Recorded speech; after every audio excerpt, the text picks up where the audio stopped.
오늘 말씀 제목 함께 따라 합시다. 주님과 동행하는 하루. 습관의 중요성은 누구나 잘 알고 있습니다. 그런데 그 습관을 바로잡고 고치는 사람은 생각보다 그다지 많지 않은 것 같습니다.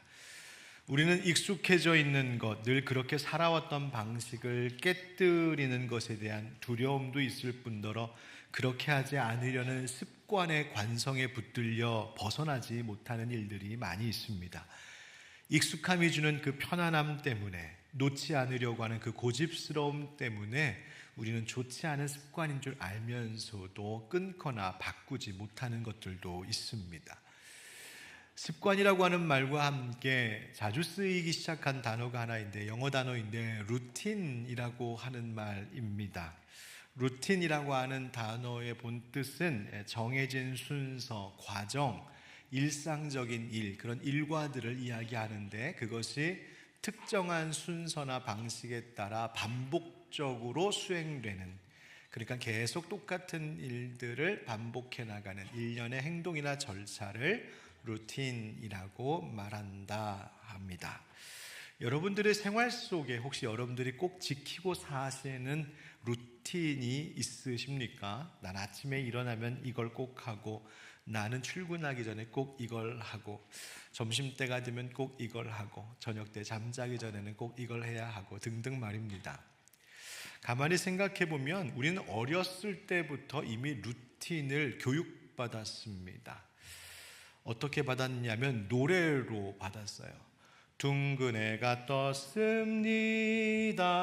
자리에서 일어나서, 그 다음 뭡니까? 제일 먼저 이를 닦고, 그것도 운니 아래 이 닦고, 세수할 때는 깨끗이 이쪽 저쪽 목 닦고, 그 다음 머리 빗고 옷을 입고, 그냥 가면 안 되고 거울을 봅니다. 그 다음 꼭꼭 씹어 밥을 먹고, 가방 메고 인사하고, 유치원에 갑니다. 어떻게? 씩씩하게 갑니다.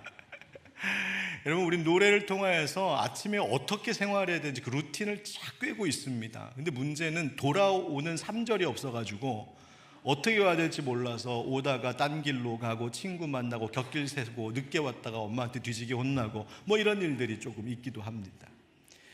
어느 순간 우리의 삶 가운데는 루틴이 자연스럽게 익혀져 있는 것이죠.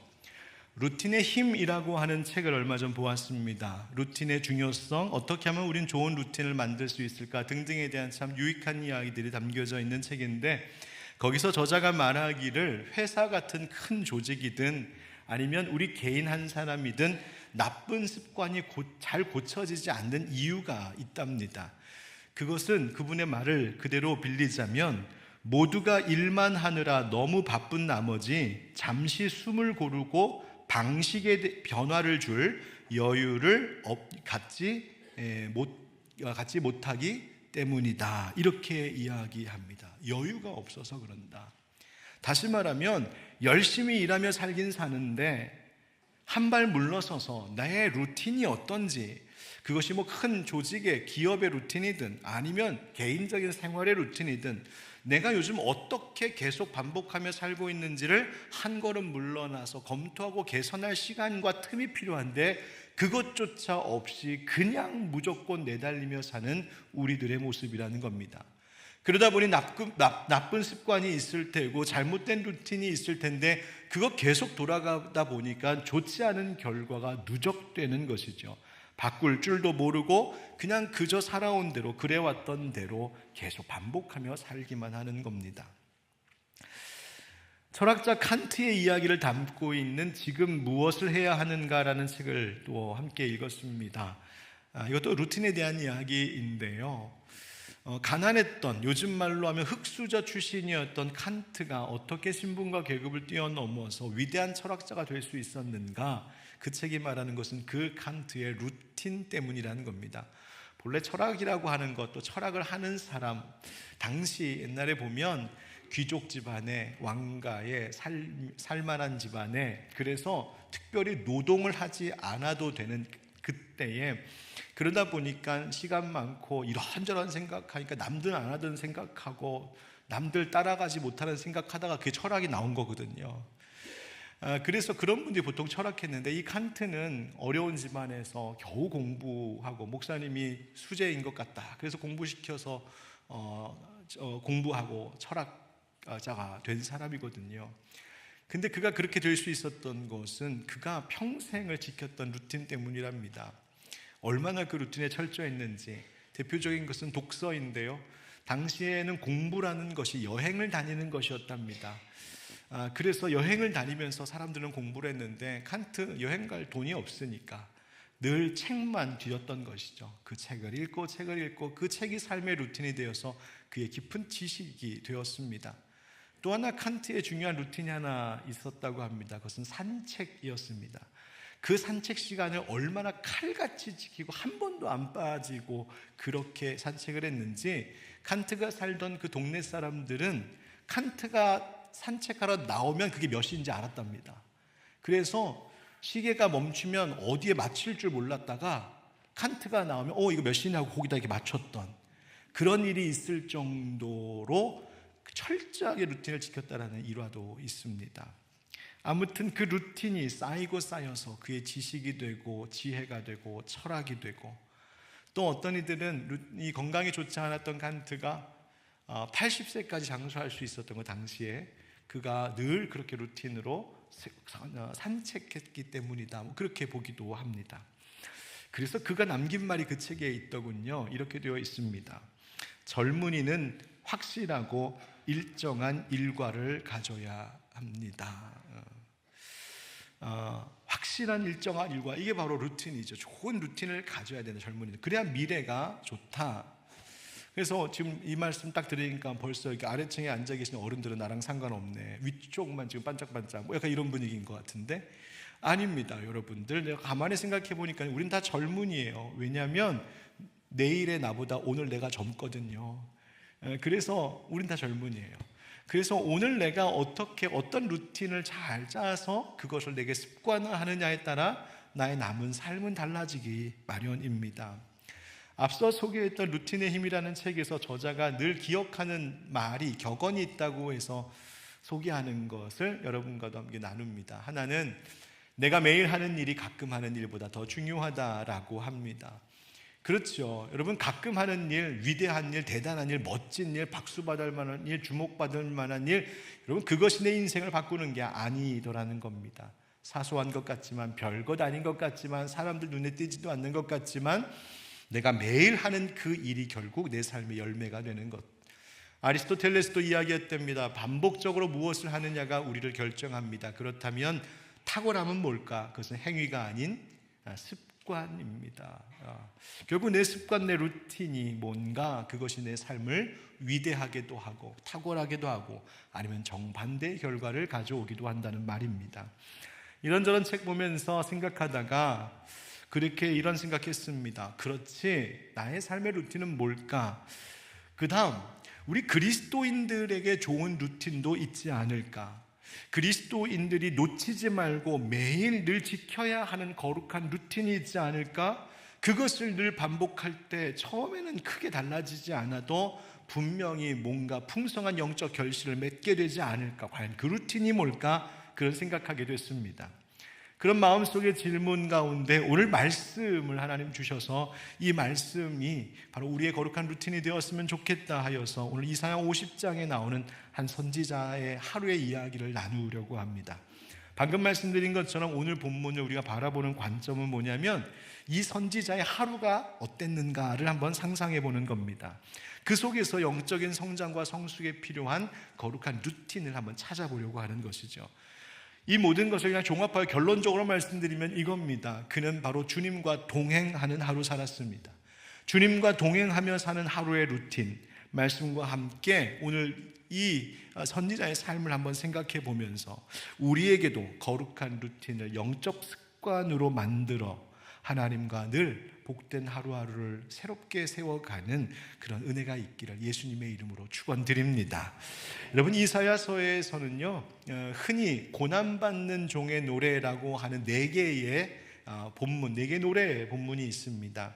왜 이 4개를 고난받는 종의 노래라고 말하냐면, 먼저는 이 말씀을 대언하고 있는 선지자가 이 사명을 감당하면서 겪는 어려움, 고난, 이런 것을 노래하고 있기 때문이기도 한데, 사실 그것보다 더 중요한 것은 바로 그 말씀을 통하여서 우리를 대신하여 고난당하신, 십자가 지신 예수 그리스도 메시아가 어떨 것인지를 예표해 주는 말씀이어서 바로 예언의 말씀인 것이죠. 그래서 그 이사야에 있는 이 고난받는 종의 말씀이 신약에 와서 우리 예수 그리스도를 통하여 성취되게 되는 바로 그 본문이기 때문에 그렇습니다. 그래서 보통 이 말씀들은 사순절에 많이 이렇게 묵상하게 됩니다. 이제 3월 첫째 주 지나고 나면 둘째 주부터 이제 사순절이 또 시작이 되는데요. 그 4개의 고난받는 종의 노래라고 하는 본문 중 3번째가 오늘 이사야 50장의 말씀입니다. 그런데 오늘 말씀을 읽어보면 종이 당한 고난 이야기도 있지만 그것뿐만이 아니라 그가 이 고난받는 하루를 살아가면서 어떻게 하나님과 주님과 친밀한 관계 속에 있는지 그 일상을 보여주는 말씀이 있습니다. 어쩌면 우리도 참 고난과 시험이 많은 시대를 살아가고 있는 이때인데, 바로 우리 그리스도인들이 하루하루를 어떻게 살아가야 되는가, 그것을 깨닫게 하시는 말씀이 오늘 본문입니다. 바로 주님과 연결되어 있는 하루, 주님과 동행하는 하루의 루틴이 무엇인가 함께 따라가 보겠습니다. 한번 따라 하실까요? 배움의 아침. 오늘 말씀은 선지자가 하루를 어떻게 시작하는지 이렇게 소개해주고 있습니다. 4절과 5절입니다.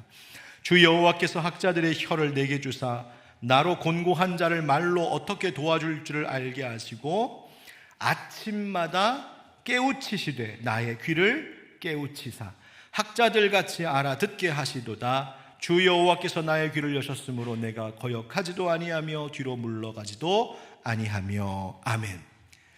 이 선지자, 이 주의 종에게는 아침마다 반복되는 루틴이 있었습니다. 그것은 자기를 찾아오시는 하나님을 만나는 일이었습니다.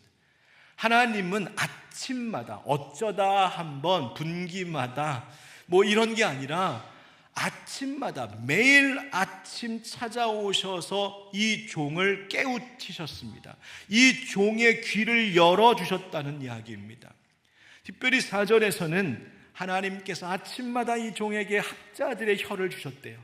이게 무슨 말이냐 하면 잘 말할 수 있는 입을 주셨다, 혹은 말솜씨를 주셨다라고 하는 것의 표현입니다. 왜 그랬을까? 왜 그게 필요했을까? 바로 이 선지자의 사명이 무엇이었냐면 4절에 이미 나온 것처럼 그 말씀으로 곤고한 자를 그 말로 도와주며 사는 것, 그 말씀으로 그 곤고한 자들, 그러니까 피곤하고 고단한 사람들, 지친 사람들, 세상의 어려움에 시달리고 찌들려 살아가는 사람들, 방황하는 사람들, 이 사람들에게 하나님의 말씀으로 그들을 돌보고 돕는 것, 이것이 이 선지자의 사명이었기 때문입니다. 그런데 이 학자들의 혀, 하나님의 말씀을 주실 때에 또한 귀를 깨우쳐, 귀를 열어주셔서 하나님의 말씀을 들을 수 있게 하셨다. 이 일이 하나님께서 매일 아침마다 이 종과 하시는 일이었습니다. 여기서 학자라고 하는 말을 조금 잠시 주목해 보면 좋겠습니다. 보통 우리가 학자 그러면 공부 많이 하고 학문을 연구 많이 하고 학문의 조예가 깊고, 그래서 학생들 가르치는 대학 교수님들 아니면 어떤 석박사들 막 이런 거 그냥 보통 생각하기 쉽지만, 그러나 가만 생각해 보면 학자라고 할 때 학은 한자로 배울 학자입니다. 즉 학자란 배우는 자다라는 뜻입니다. 여러분, 학자는 가르치는 사람이 먼저가 아니라 실은 먼저 가르침을 받는 사람, 배우는 사람이 학자입니다. 그래서 여러분 아마 관주 성경을 가지고 계신 분들은 그 학자라고 하는 것 앞에 그 관주로 가르침 받는 사람, 그렇게 아마 적혀 있기도 할 겁니다. 다시 말해 이 선지자는 아침마다 하나님께 레슨 받았습니다. 아침마다 하나님 앞에 학생으로 섰습니다. 아침마다 하나님은 집을 방문해 주시고 그 마음을 방문해 주시고 그 삶을 방문해 주셔서 가르쳐 주시려고 찾아오셨습니다. 이 4절의 말씀을 공동번역에서는 이렇게 번역했습니다. 주 야훼께서 나에게 말솜씨를 익혀주시며 고달픈 자를 격려할 줄 알게 다정한 말을 가르쳐 주신다. 아침마다 내 길을 일깨워 주시어 배우는 마음으로, 무슨 마음으로? 배우는 마음으로 듣게 하신다. 하나님께서 매일 아침마다 반복적으로 다정한 말을 가르쳐 주셨답니다. 왜? 그 말을 하나님께로부터 먼저, 그 격려의 말, 그 다정한 말을 먼저 하나님께로부터 받지 않으면 이 선지자는 그날 세상에 나아가 할 말이 무엇인지 알 수 없었기 때문입니다. 다시 말해 하루를 어떻게 살아야 될지, 내가 무슨 말을 하며 살아야 될지 그는 거기서 배우고 담아야 했습니다. 이 종의 매일의 아침, 그 루틴은 하나님과의 만남으로 시작했고 하나님께 배우는 것, 하나님께 듣는 것으로 시작했습니다. 자, 그렇다면 우리는 어떨까요? 여러분, 우리는 아침에 눈을 뜨면 무엇을 가장 먼저 들으십니까? 여러분, 가장 아침에 일어나면 누구를 먼저 만나십니까? 가장 먼저 누구와 대화하시나요? 여러분, 남편, 아내, 자녀들, 혹시 아니면 눈 뜨자마자 핸드폰과 그렇게 다정한 이야기를 나누십니까? 여러분, 우리는 아침마다 우리를 찾아와서 만나기를 원하시는 그 성실하신 주님, 찾아와서 나를 만나 내 귀를, 잠자고 있던 귀를 깨우쳐 주시고 막힌 길을 열어주시고 그 말씀으로 채워주시는 주님을 만나는 것, 그것이 우리의 거룩한 아침의 루틴이 되어야 합니다. 여러분, 우리가 하루 중 얼마나 많은 말 하면서 삽니까? 그런데 여러분들, 우리가 쏟아놓는 그 수많은 말들 중에 이 말은 정말 하나님께서 기쁘게 들으시겠네, 이 말은 하나님의 영광을 나타내는 말이네, 야, 이거는 하나님이 칭찬하시고 기억해 주시겠네 하고 할 만한 말은 그 가운데 얼마나 될까요?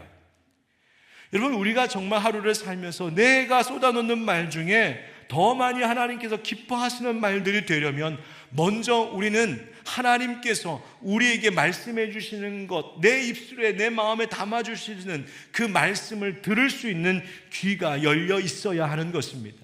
그래서 그 주님이 주시는 좋은 말, 다정한 말, 격려의 말, 지혜의 말, 은혜의 말을 귀에 담고 입에 담고 내 마음과 생각으로 담고 그것으로 하루를 시작해야 되는 것이죠.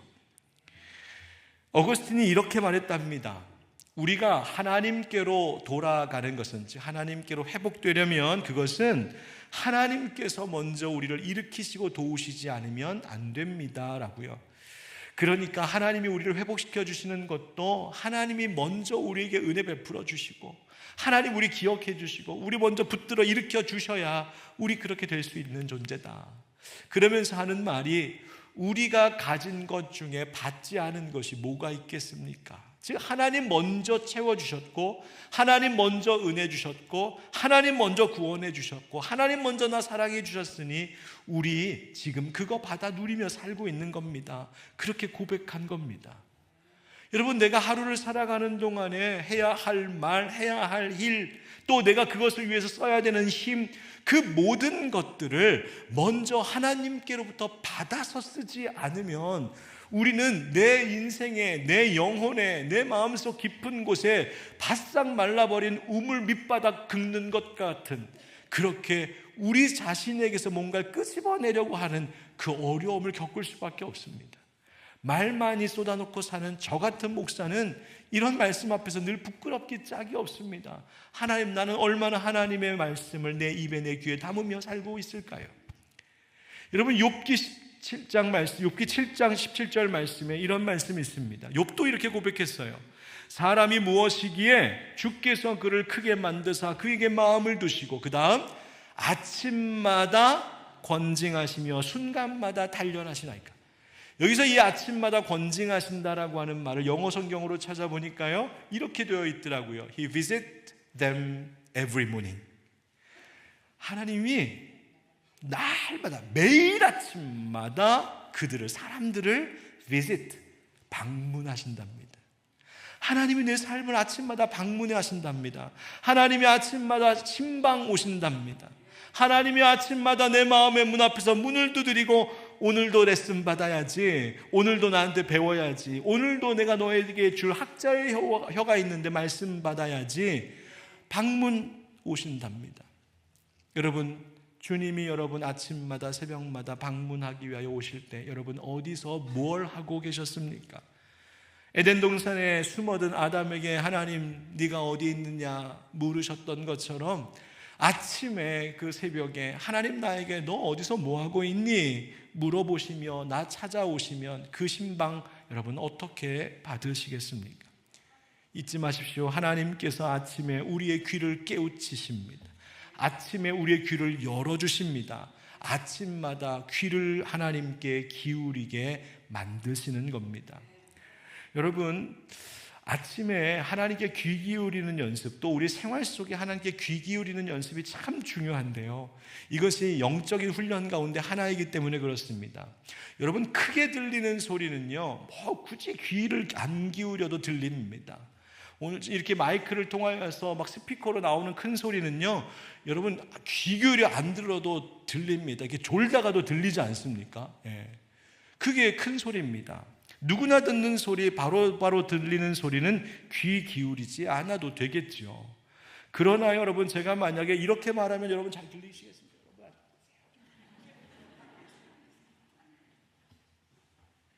여러분, 이렇게 제가 큰 소리 내지 않으면요, 작은 소리 하면은요, 귀 쫑긋 세우고 귀 기울이셔야 합니다.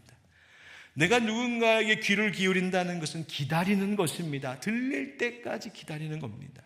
내 소리, 다른 소리, 세상의 온갖 시끄러운 소리는 다 끄고 내가 들어야 될 대상에게 집중하는 것입니다. 여러분, 많은 그리스도인들이 하나님의 음성 듣기를 원합니다. 은혜 받은 어떤 분이 서로 주변 사람들에게 내가 며칠 전 주의 음성을 들었어 하면서 간증하듯 이야기해 놓으면 속으로 그럽니다. 나는 언제 듣지? 도대체 어떻게 들리는 거야? 나도 주님의 음성 한번 들어보고 싶어. 그런 마음 다 갖고 사는 분들이 한두 분이 아닙니다. 여러분, 하나님의 음성, 하나님 말씀 듣기를 원하신다면 하나님 말씀하시는 것에 귀를 기울이셔야 됩니다. 그것은 잠잠히 기다리는 것입니다. 여러분, 하나님의 말씀을 듣기 위하여 얼만큼 집중해 보셨습니까? 내 마음 가운데 울려 퍼지는 하나님의 말씀을 듣기 위하여 여러분은 얼마나 하나님께 귀를 기울이셨습니까? 얼만큼 기다리셨습니까? 제가 청년 때까지만 해도 잘 몰랐던 것이 이런 점들이었는데요, 한 번은 청년부 수련회를 갔는데, 그냥 작은 모임이죠. 작은 모임 수련회인데 목사님이 갑자기 이제 예집회 끝에 기도회 때 이렇게 말씀하시더라고요. 여러분, 아무 말도 이제부터 하지 말고요, 하나님께서 여러분 각자에게 뭘 말하려고 하는지 잘 들어보십시오.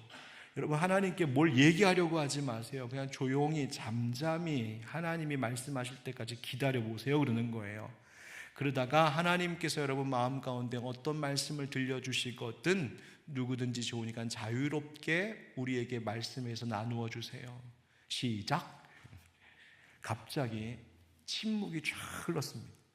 어색한 그 적막함, 너무 이게 어떻게 해야 될지도 모르겠고 너무 조용한데 온갖 생각이 왔다 갔다 하는데 서로 눈치 보면서 누가 빨리 그냥 들은 척하고 빨리 얘기하고 끝냈으면 좋겠는데 뭐 이런 생각이 오고 가는 거예요.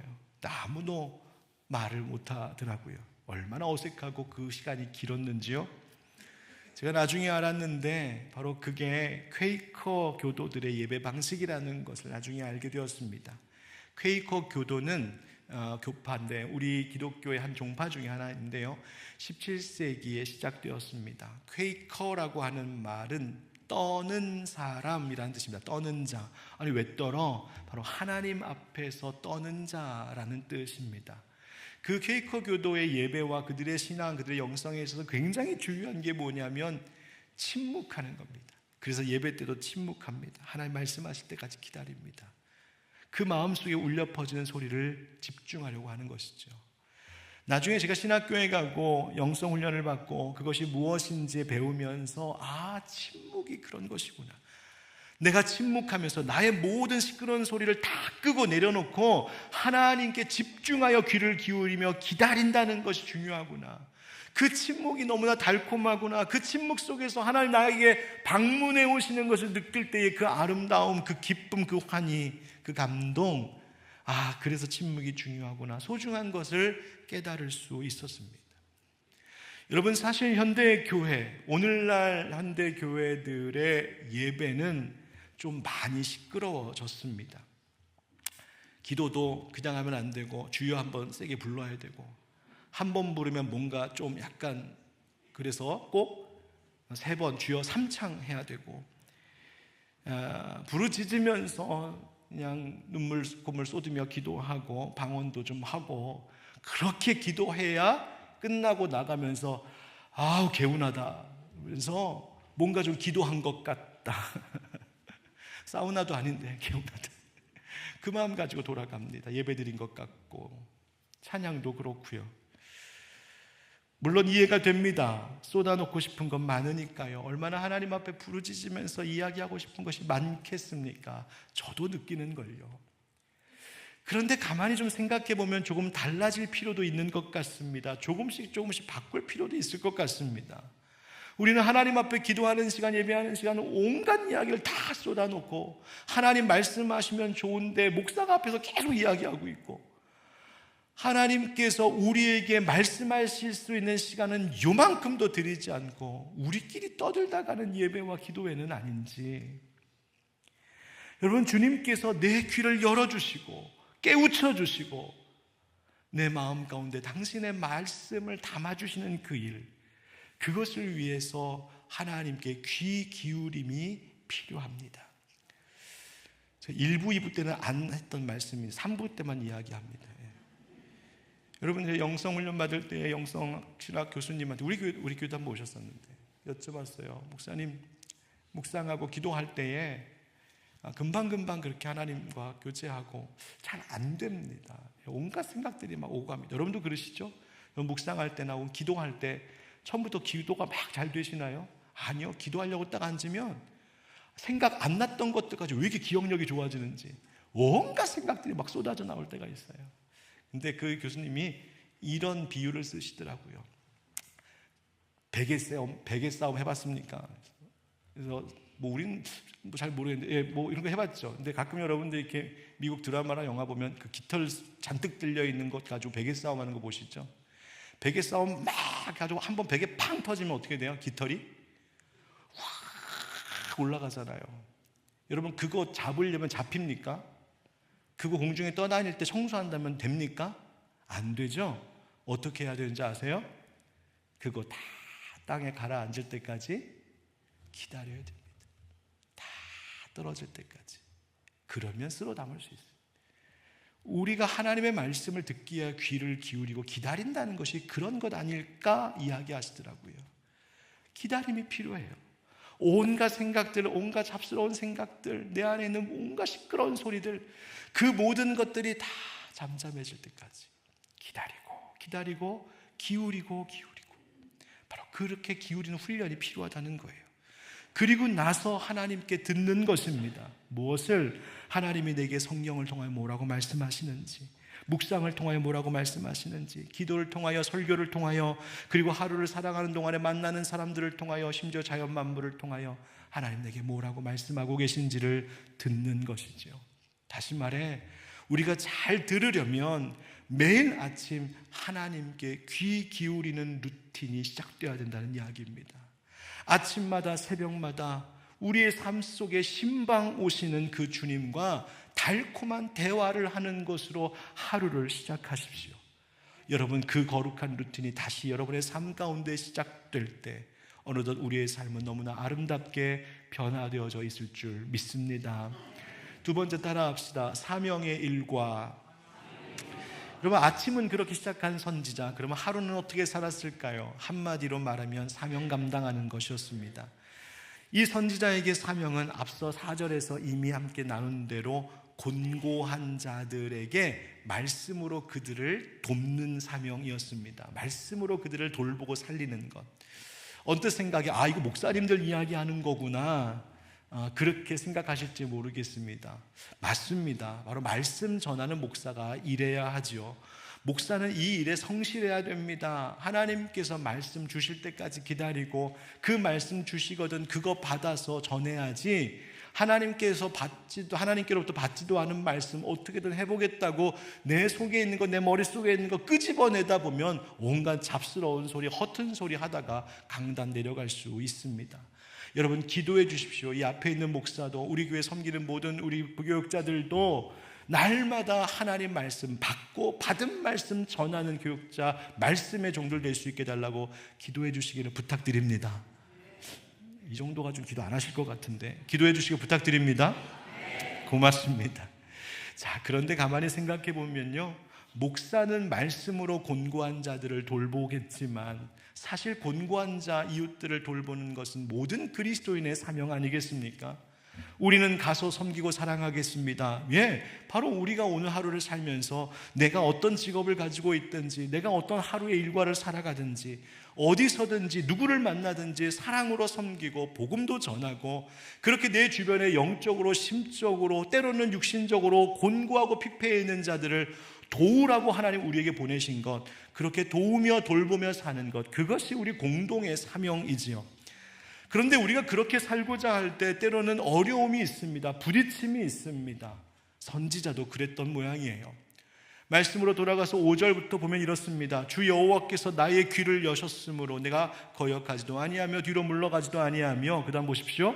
나를 때리는 자들에게 내 등을 맡기고 나의 수염을 뽑는 자들에게 내 뺨을 맡기며 모욕과 침뱉음을 당하여도 내 얼굴을 가리지 아니하였으므로 주 여호와께서 나를 도우심으로 내가 부끄러워하지 아니하고 내 얼굴을 부싯돌같이 굳게 하셨으므로 내가 수치를 당하지 아니할 줄 아노라. 아멘. 여러분, 이 선지자는요, 그날 아침 하나님께로부터 받은 그 말씀으로 시작하여 그 말씀, 격려의 말, 그 달콤한 말, 다정한 말씀 붙잡고 그 하루를 시작하였는데 세상은 만만치 않은 겁니다. 말씀을 전하다 보니 온갖 어려움을 겪습니다. 심지어 모욕과 폭력을 당합니다. 바로 이 말씀, 이 6절의 말씀이 바로 장차 오실 메시아 예수 그리스도에 대한 바로 예표, 예언이 되는 것이죠. 예수님에게서 이것이 성취된 겁니다. 자, 그런데 여러분, 여기서 말씀에 보면 뭐라고 합니까? 이 어려움, 이 온갖 어려움을 다 당하면서도 5절에 나는 거역하지도 아니하며 뒤로 물러가지도 않습니다. 그 다음에 때리는 자들에게 어떻게 한다고요? 왜 때려? 그게 아니라 내 등을 맡겨. 내 등도 때리세요. 나의 수염을 뽑는 자에게 내 뺨을 맡기고 모욕과 침을 나의 얼굴에 뱉어도 얼굴을 가리지 않고 그거 다 맞는다는 겁니다. 아니, 도대체 어떻게 그렇게 살 수 있어요? 여러분, 굉장히 상징적인 것일 수도 있겠지만 우리의 삶 가운데도 그런 일이 있을 수 있잖아요. 그럼 어떻게 그렇게 살 수 있을까요? 어디서 그 힘이 나오는 걸까요? 여러분, 오늘 이 말씀 하나 딱 붙잡고 가시기 바랍니다. 한번 따라 합시다. 주 여호와께서 나를 도우심으로. 한번 더 해볼까요? 주 여호와께서 나를 도우심으로. 그럼 믿으십니까? 바로 하나님 나 도우신다는 이 사실 때문이었습니다. 아침에도 그를 도우셨지요. 귀를 열어주시고 하는 말씀 알게 하시며 도우셨습니다. 그런데 그 말씀을 붙들고 말씀을 의지하여 살아가는 하루의 삶 동안에 찾아오는 여러 어려움, 폭력, 모욕, 수치, 괴로운 일들, 그 모든 일들 속에서도 하나님은 찾아오셔서 도우심으로 사명의 하루, 사명의 일과를 살아갈 수 있게 하신다는 겁니다. 여러분, 그 말씀 가운데 내 얼굴을 부싯돌같이 굳게 하였다라는 말이 있어요. 이 말이 뭘까? 얼굴 되게 막 낯짝이 두껍다, 뭐 이런 얘기인가? 뭐 철판을 깔았나? 그런 이야기가 아니고요. 이 말의 의미는 내가 어떤 처지를 겪더라도, 어떤 대우를 받더라도 그것을 내가 치욕스럽게 여기지 않습니다. 그런 말이에요. 절망하지 않는다는 말입니다. 낙심하지 않는다는 말입니다. 스스로 비관하지 않는다는 말입니다. 어렵고 힘든 일이 있다고 해서 짜증내지 않는다는 말이고요. 불평 쏟아놓지 않는다는 말이고요. 하나님 원망하지 않는다는 말이고요. 내 인생 자기 비관에 빠져 살지 않는다는 말이고요. 우울과 절망 가운데 지쳐 포기하지 않는다는 이야기입니다. 여러분, 하루를 살면서 나를 때리는 것 같은 일들을 만날 때 있지 않으세요? 내 수염이 막 뽑히는 것 같은 때를 만나지 않으십니까? 누군가 내게 침을 뱉는 것 같은 일을 당하지 않으시나요? 혹시 직장 다니시면서 그런 일 없으셨습니까? 직장 상사들이 꼭 나한테 그렇게 하는 것 같을 때 없으셨나요? 경쟁하는 동료들 사이에서 이런 일들이 일어나진 않습니까? 거래처 사람들, 상대하는 사람들, 이런저런 사람들 만날 때마다 나 뺨 맞는 것 같아, 수염 뽑히는 것 같아, 침뱉임을 당하는 것 같아, 그런 마음 들지 않던가요? 혹시 잘 지냈던 친구였는데 어느 날 그 친구가 갑자기 돌변하여 나한테 이렇게 한 적은 없었습니까? 함께 기쁨으로 의지하며 믿음 생활을 했던 교회의 성도, 교인인데, 동료 교인인데 그 성도가 어느 날 나한테 이렇게 대하는 것 때문에 큰 상처를 받은 일은 없으셨나요? 혹 사람이 그렇게 하지 않을지라도, 혹 내가 예수 믿는 믿음대로 말씀대로 순종하며 살려고 하는데 온갖 상황과 환경과 형편들이 마치 나에게 돌을 던지듯 나를 비난하고 공격하고 실망을 주고 상처 주는 일 없으셨나요? 그래서 어느덧 내 얼굴이 찌그러지고 내 얼굴이 우울감으로 가득 차고 하나님을 향한 분노와 원망, 서운함에 가득 차고, 여러분 이럴 때마다 오늘 이 말씀을 잊지 마십시오. 주 여호와께서 나를 도우심으로. 여러분 믿으십니까? 여러분 하나님은 우리를 도우시는 분이십니다. 아침에 날 만나주시는 하나님은 아침에 잠깐 만나시고 떠나시는 분이 아니라 그 말씀을 의지하여 살아가는 이들과 하나님 늘 동행하시면서 그 하루의 사명의 일과를 수행할 때에 주님 뜻대로 살려고 할 때마다 도우시는 분, 우리 하나님이십니다. 시편 121편에 이런 고백이 있죠. 우리 한번 같이 읽읍시다. 시작. 내가 산을 향하여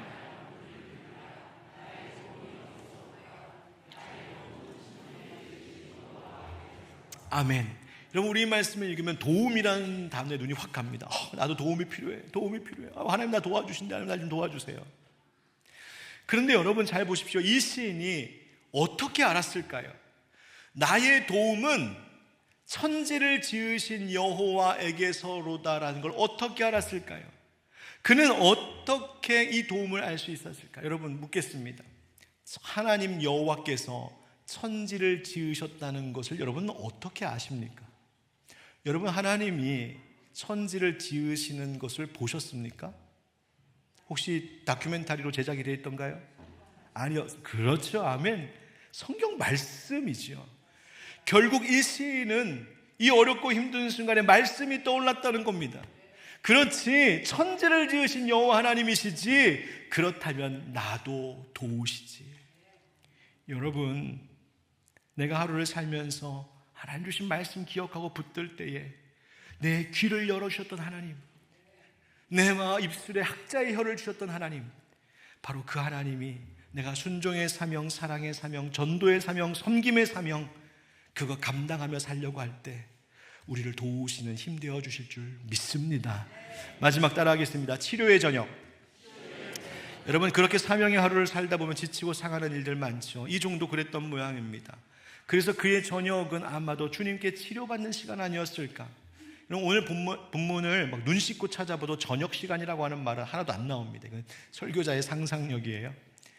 아마도 그랬을 것 같습니다. 하루 종일 밖에 나가서 하나님의 말씀 전했는데 그렇게 온갖 모욕과 폭력을 당하고 몸과 마음이 만신창이가 그 저녁 되어서 돌아온 선지자, 그런데 그 집에서 몸 추스리고 씻고 자리에 앉아 잠시 쉬면서 한다는 이야기가 8절 9절에 나를 의롭다 하시는 이가 가까이 계시니 나와 다툴 자가 누구냐, 나와 함께 설지어다, 나의 대적이 누구냐, 내게 가까이 나올지어다. 보라, 주 여호와께서 나를 도우시리니, 내일도 나를 도우시리니 나를 정죄할 자 누구냐. 보라, 그들은 다 옷과 같이 헤어지며 좀이 그들을 먹으리라. 아멘. 여러분 여기서 나를 의롭다 하시는 이라고 하는 말의 의미는 주님이 여호와께서 나를 변호해 주신다, 그런 뜻입니다. 나를 변호해 주신다. 세상에서 상처 입고 지쳐 돌아왔을 때, 마음이 무너지고 갈기갈기 마음이 찢기고 깨져서 돌아왔을 때 주님이 그날 저녁 찾아오시는 겁니다. 힘들었지? 오늘 많이 아팠지? 또 무섭기도 했지? 내가 다 그런데 말이야, 오늘 잘했어. 오늘 잘했어. 내가 네 편이야. 네가 예수 이름 붙잡고 있었고, 네가 십자가 의지하고 있었고, 네가 말씀 붙들고 있었고, 네가 성령 의지하려고 했던 거 내가 봤어. 잘했어. 너를 정죄할 자가 없어. 내가 너를 변호할 거야. 내가 너를 지켜줄 거야. 내가 너를 높여줄 거야. 하나님 그 저녁에 이 종을 위로하시는 거예요. 그 종은 그날 저녁 다시 주님의 품에 안겨서 안식하고 힘을 얻는 것이죠. 여러분 기억하십시오. 그 최고의 변호사, 최고의 주치의가 바로 우리에게도 가까이 계신 줄 믿습니다. 그러니 여러분, 어느 날 하루 너무 힘드셨다고, 내가 오늘 너무 스트레스 받고 너무 화나고 너무 상처받는 일 많았다고, 여러분 그래서 세상으로 달려가 위로받겠다고 세상 향해 달려가지 마십시오. 내가 오늘 너무 힘들었다고, 너무 스트레스 받았다고 술집으로 달려가지 마십시오. 세상 친구들한테 달려가지 마시고, 온갖 세상 오락으로 달려가지 마시고, 바로 나의 변호사, 나의 주치의 되시는 주님께 그날 저녁 다시 되돌아가실 수 있기를 축복합니다. 그렇게 그 루틴으로 매일 저녁 매일 밤 살아갈 때, 보라 주 여호와께서 나를 내일도 도우시리니. 마태복음 11장에 예수님 말씀하셨죠. 수고하고 무거운 짐 진 자들, 이게 바로 공고한 자들이에요. 다 내게로 오라, 내가 너희를 쉬게 하리라.